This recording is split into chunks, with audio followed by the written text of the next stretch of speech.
This is Eric Smith. I just thought I'd take a moment to do a quick look on a verse. I was kind of inspired to do it because I've been reading this book by Steve Lawson. It's called Famine in the Land. He wrote it back in 2003, and it talks about a famine in the land of the hearing of the Word of God.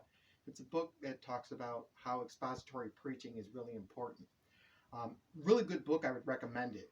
In the midst of reading one of his chapters, he was in a set of verses in the book of Ezra. And it was amazing as I was reading what he wrote in that chapter.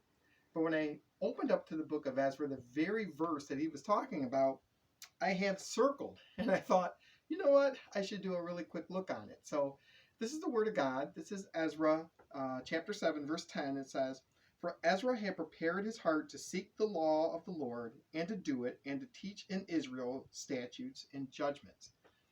What I like about this verse is Ezra's example is an example that we should follow as well. Ezra was a scribe, which means he was a Jewish man that would know the law. He would write it down. Ezra was also from the priestly descendant of the line of priests of Aaron. Sorry, I'm a little tongue-tied. So he has that background, that priestly background, and he was a scribe. So this verse tells us something about Ezra that should resonate for every Christian man and woman. First part of the verse says, "For Ezra had prepared his heart to seek the law of the Lord." We're to prepare our heart to seek the law of the Lord. And when it says seek, it means to read it, study it, and understand it. And Ezra was already doing that. He was seeking his heart to understand the law of the Lord. And then it says, and to do it. Do you notice that Ezra went from studying to doing? It's like, I'm going to study it, and then I'm going to apply it to my life. As Christians, we need to do the same thing. We need to read the Word of God. We need to study it backwards and forwards, and then know that it applies to our lives. We can't just be hearers of the Word or readers of the Word and not doers of the Word. And then the third part, it says, and to teach in Israel statutes and judgments.